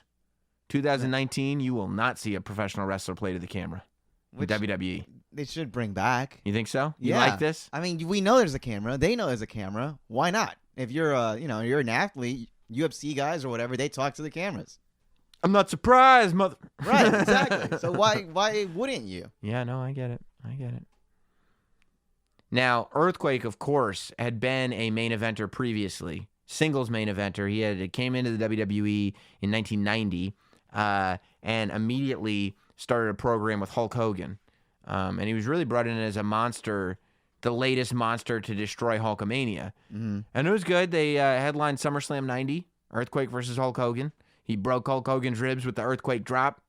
Could Hulk Hogan survive the Earthquake? He did. He did, luckily. But then after that, when they were finding out what to do now that the Hogan challenge is over, turn Typhoon heel, bring them together as a team. Natural disasters, Earthquake and Typhoon. Good switch. Yeah. So here comes the Big Boss Man. I think the Big Boss Man is one of the most underrated wrestlers ever. I love the Big Boss Man. He was a great good guy. He was an amazing bad guy. Yeah, I mean, I only knew him as a kid as a horrible, and he was just horrible person. Ate Al Snow's dog. Yeah. Made fun of Big Show's dead dad, and you just believed him every step of the way. I remember believing, and this is when I don't know if this was when Triple H was like still was on. But you have horrible people on the roster. Yes. And me personally, I would go Big Boss Man is the biggest, most horrible person. Yeah, he was awful. There was Total dick. Just there was nothing about him that was like, you know what, he's not so bad. Every part of him was bad. Yeah. And I loved it. And his theme song was awesome. The original, the when he's a good guy or the bad guy? Bad guy. What was that like? Yeah. And And then he just comes swinging the baton like crazy. Yeah. Did you ever hear his good guy theme music? No. If you ever take a trip down to Cobb County, Georgia, Really? you better read the signs, respect the law and order, you'll serve hard time. It's awesome. I'll have to listen to it. Yeah, you have to listen to it. I can't believe you've never heard the Big Boss Man's theme music. No, I only know the badass. That's heel. so funny that you're like, he's got some of the best music ever. I'm like, yeah, and you're like, yeah, I'm talking about his bad guy music. I'm going to play for you right now. Okay. Because I think it's ridiculous that you have never heard this. Oh, this is an ad. Hang on. Ads. Yeah, I wasn't expecting this. Okay, you ready? Uh-huh. All right. I seriously, this is amazing to me. You better read the signs. How would he come out? He wouldn't come out with a swinging baton, would he? Yeah, he was swinging his baton. He was running down the aisle. Okay. This is hard. Okay. Make you walk the line. You better watch it or you'll be serving hard time. Now, why is the Boss Man and IRS? Why are they in separate teams? You'd think they'd be on the same side of the law. You'll serve hard because the IRS is going to serve hard time, punk. You know the Big Boss Man. Oh, I like this. Super dope. Yeah. Well, I think that the Big Boss Man and IRS are on separate sides because IRS, I don't think he was always on the up and up. I think he was a bit of a shady. I think he was a bit of a crooked tax man personally. Aren't they all? And and the Big Boss Man didn't want to put up with that. I bet the upgrade is that the Vince just like hated paying taxes, and so he made it IRS. Ugh. See, look how fast Big Boss Man. It's a lot of speed going on. And he's a giant. Big Boss Man is a huge man. And he just moves around so fast. He's just the man. You might say he's big. You might say he's the boss. Except when he went to WCW, he was the boss. He was the man. I think he was the big at one point. He was, when they were just trying to figure out who he could be. When did he go to WCW? So he went to WCW in 93. You know, and I think that was probably good timing for him. I think he was kind of wrapped up in WWE. A year after this, he'd have his. He had just gotten over his rivalry with the Mountie. He had beaten it at SummerSlam '91. A few months before this, he had beaten the Mountie in a jailhouse match, where the loser had to spend a night in a New York City jail because it was at Madison Square Garden. And I mean, one of the greatest moments ever. I never got it as a kid, but as an adult, I was like, this is just amazing television. So the Mountie loses. In his full Mountie outfit, he gets put in a cop car and has to go to jail. Yeah. Cameras follow him. They go to a vignette. In his full Mountie outfit, he's in a jail cell. And he's going, let me out, let me out. And this criminal, his cellmate, just walks up to him and goes, don't you just love the way leather feels against your skin? No. And he goes, let me out of here. That's funny. I was like, it's amazing. So Bossman had just gotten, look at the way John Tenta just catches animal like nothing.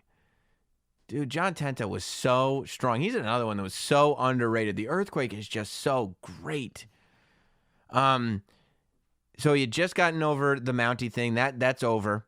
It's going to be a couple months before Nails shows up. Of course, Nails is the convict that the Big Boss Man put away several years ago. And decided to become a pro wrestler? He decided to become a pro wrestler specifically to get the Big Boss Man. Okay.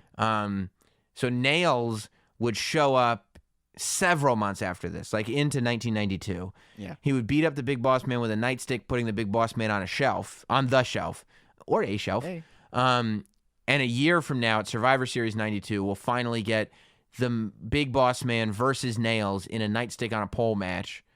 The Big Boss Man wins that one. And Nails says goodbye not too long after that. Where does Nails go? Well, so they started, Nails wrestled. Do you ever see pictures of Nails? I don't even know how, I don't know how he looks like. He wrestled in an orange prison jumpsuit. Really? Yeah, he was awesome. Okay. Literally, if you ask my dad right now, who's your favorite wrestler of all time? He's like, Nails. He loved Nails. Why did he love Nails? So he just loved the character. Look at Typhoon just catches IRS. Oh, and the air that Hawk would get on that drop kick. So Nails would wrestle in this bright jumpsuit, and he'd just be a convict, and he would just choke people. He wouldn't do any moves. He'd do less moves than The Undertaker in 91. He would do no moves. He would just choke people.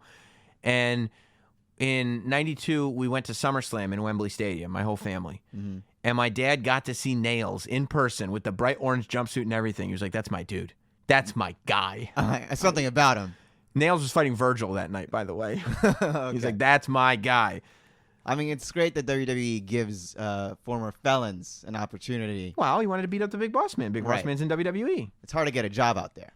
It is hard. It is hard in these streets. Unfortunately, the WWE apparently did learn the error of their ways, because they tried to set up, after the Big Boss Man angle, they tried to set up an angle with The Undertaker and Nails. There was a great moment in 1992, at the end of 92, on WWF Superstars, the TV show, where, and they used to set up angles every now and then where the good guy would be coming out for his match and the bad guy hadn't left the ring yet, or vice versa. Okay. And they would just cross paths in the aisleway and have a stare down, and that would be enough to start an angle. That's simple. And it would be great every time. You'd be like, oh my God, because back then you didn't see these matches. Like, you wouldn't see Big Boss Man versus IRS, for example.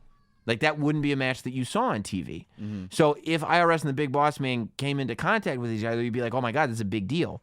So they did a thing where the Undertaker and Nails had a stare down in one of those crossovers, and they had a stare down in the middle of the ring. They made it the cover of WWF magazine, the whole thing. But before they could do anything with that angle, before they could do the match, before they could do anything, rumor has it that Nails physically attacked Vince McMahon backstage over a dispute about a payout. And that was the end of Nails. Okay. And he did end up going to WCW. I think he only had one match. Oh, boy. IRS has that briefcase. I think it's a loaded briefcase. Oh! Boss Man goes down. A lot of paperwork in there. Oh, I think so. 1, 2, 3. First elimination. Boss Man is eliminated. We're left with Hawk and Animal versus the Natural Disasters and Erwin R. Shyster. So Nails would show up in WCW in 1993. He had a match with Sting as a mystery opponent. Mm-hmm. I think he only had the one match ever. But he had that match with Sting. And he looked exactly the same, except he had braids in his hair. And you know what his name was? What? The Convict. He just wore the orange jumpsuit again. And Yeah. He's just the Convict. It's like, they might as well have called him We Can't Say Nails. Nails? They could have said Nails with an S because it was Nails with a Z. Right. But they called him the Convict. And Sting, he was a surprise mystery opponent for Sting. Sting beat him. But I'll tell you, he was scary as a kid. Nails was a big guy. He shouted like this. Except I figured out later that he was using like a voice box modulator. Because if you go on YouTube, there's a video of listen to what Nails really sounded like, and it was not that scary. He had like a high-pitched voice. So he only had backstage promos and then... Yeah, he never did, like, yeah. Well, I mean, but everything was so pre-taped that you could patch in... Right. Yeah.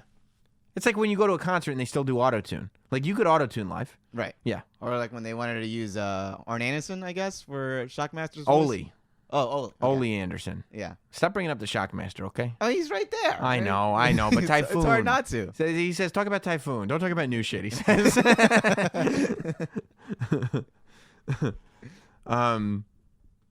Low blow that looked like on Animal, by the way. I think referee Joey Morella, who is the son, by the way, of Gorilla Monsoon, who's on commentary, maybe should have made that call, personally.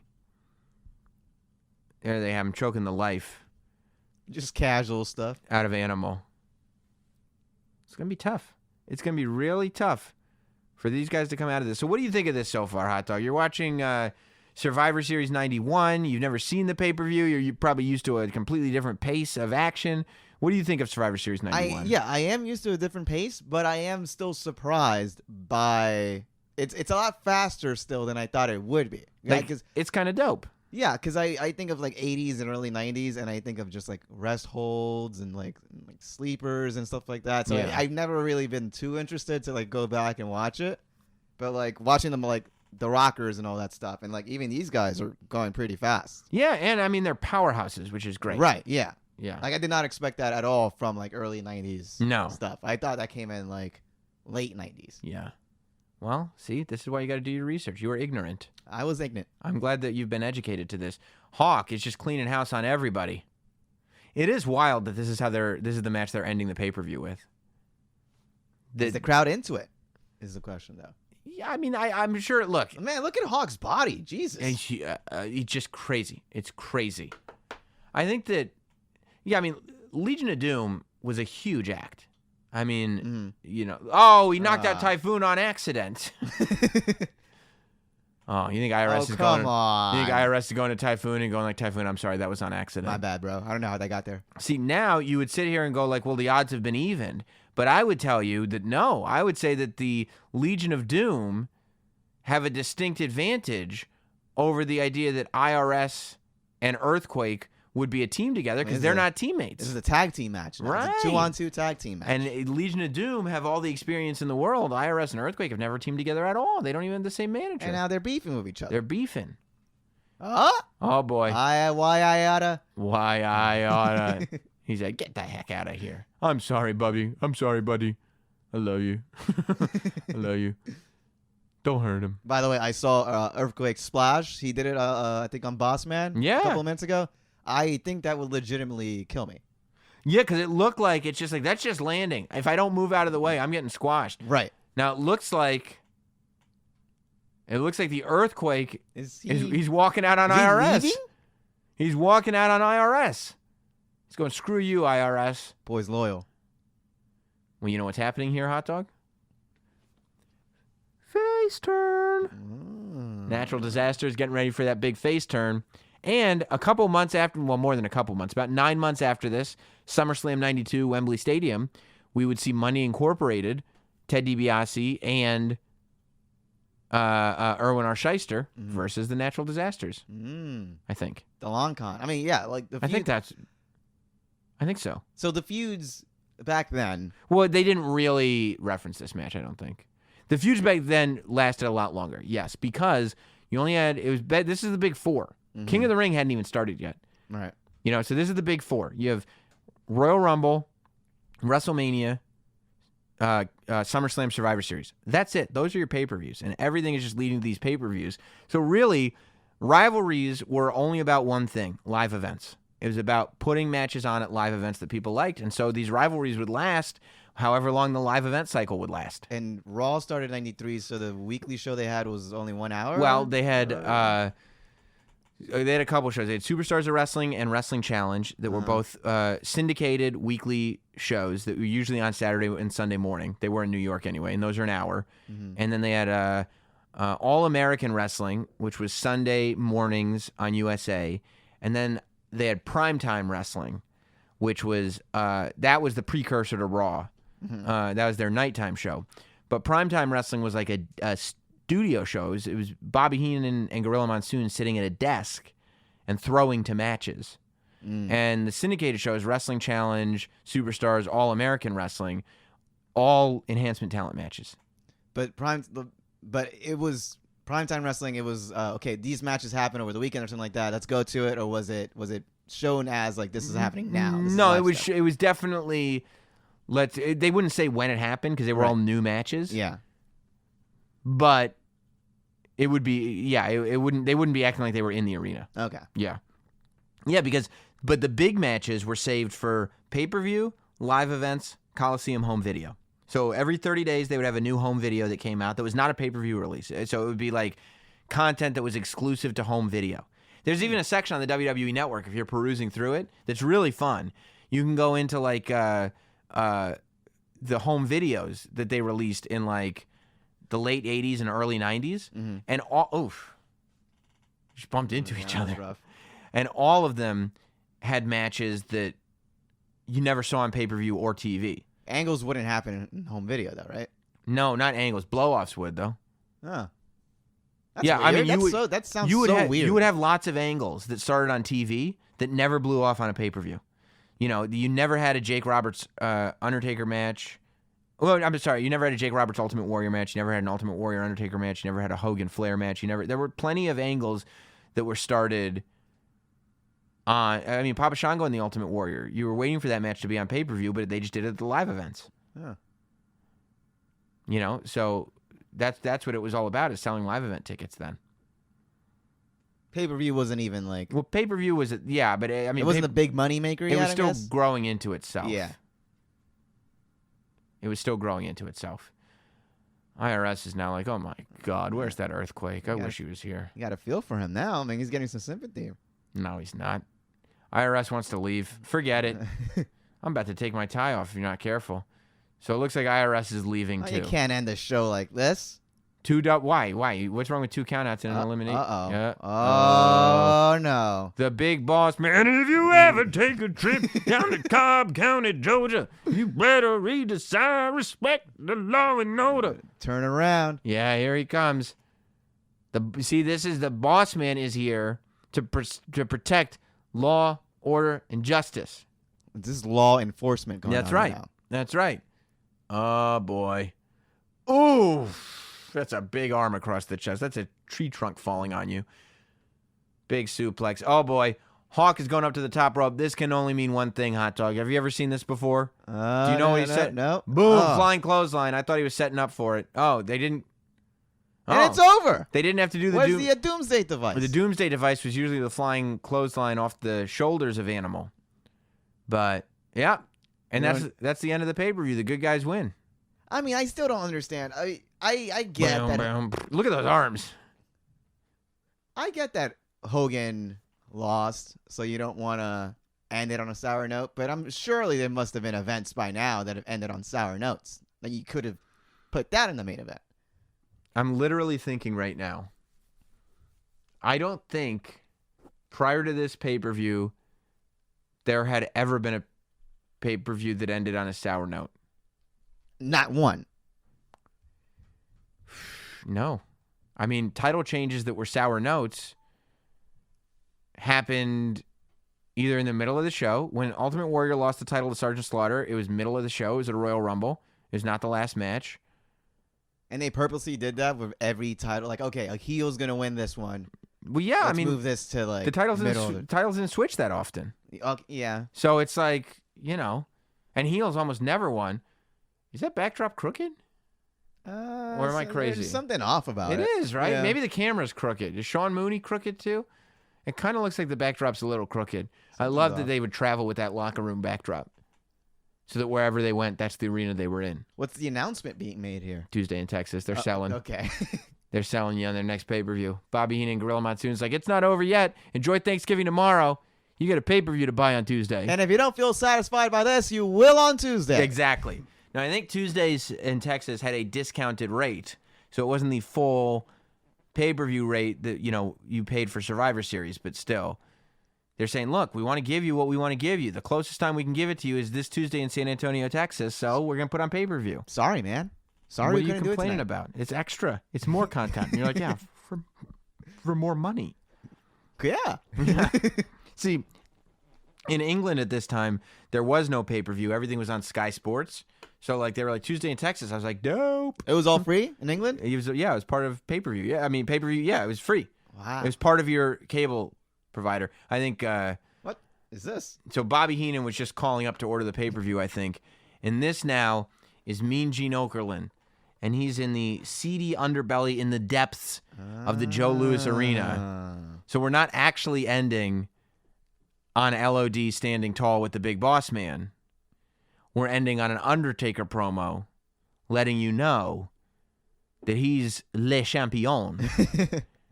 And he is going to Tuesday. He's going to Texas on Tuesday to defend the title against Hulk Hogan. That title looks good on him, though. Oh, it does. Look at that. And it was so cool. Unfortunately, he only held it for, I guess 6 days. This is Wednesday, Tuesday. 6 days. But not only, does it look awesome on him, but when he was in this character, when he walked to the ring, he dragged the title behind him. That's cool. So he would just walk with his arms down, really slowly, and he'd hold the title by the end of it. And it would just drag behind him as he went. And it looked so cool. Can I mention something that's sticking out with me here is the production. There's a multi-camera angle promo going on. Mm-hmm. I already saw 3 angles, and I think they don't do that anymore with promos and like that. It was it just looks more like if it were 2019, they would have the Undertaker standing in front of a monitor, going oh, I was just watching this. Exactly. Yeah. There was more work done here. It just looks cooler, and the angle, it's just I think a lot of it has movement. I think a lot of it has to do with the character. Yeah, you're right. You can see it right there with the candles and everything. But I think a lot of it has to do with the character and them really trying to get over this Undertaker character. This is amazing, though. Yeah, I love this. I love this too. I wish they would do more theatrical stuff like this. You're right, Hot Dog. Mean Gene looking into the coffin, terrified. This is where Quentin Tarantino got the briefcase from. Okay. What's in the coffin? I don't know. Same thing in Tarantino's briefcase. If that's the finish right there, that's the finish. That's an awesome finish. That's the end of Survivor Series 1991. That's an awesome finish. That's the finish. That's what the finish should have been on SmackDown instead of The Miz being so there you have it. You're right. Well, Hot Dog, I'm glad I got to show this to you. How do you think it ranks up with today's wrestling? Have I made you a fan of 1990s wrestling? The pacing's a lot faster than I thought. I kids these days have, they don't have the best attention span. Kids. Yeah. Right. So that's why I watched the highlights, but I had zero interest in watching the actual matches. And it was good. It was fine. Fine or good? Well, if the actual talent that was advertised was on the show... Okay, stop acting like you actually ordered the show. You just found out who half the talent was. Well, you told me what the match was, so it was advertised. Okay. If they were there, it would have been it would have been good. So you're just finding reasons to critique them in hindsight, even though you didn't even know this thing existed. Hey, you got to critique history. That's not... You just made that up just now. That's not a saying. You know what they say? You got to critique history. Sounds good to me. What? No, you don't. Well, Hot Dog, I'm glad that I could expose this to you. It's a great way to celebrate Survivor Series coming up this Sunday. I can't wait for it. It's going to be great. I'm going to be in Chicago for it. We're gonna preview the entire card on Thursday, Notsam Thursday, of course, coming up this Thursday. As always, we're gonna go over all of Survivor Series. We'll talk about everything that happened leading up to it and all of that. Thanks everybody for tuning in to this special edition of Notsam Wrestling. We'll see you on Thursday. Thanks for listening. Follow at Notsam on Twitter, Instagram, Facebook, and YouTube. Rate rate, review, and subscribe. This has been Not Sam Wrestling. Not Sam.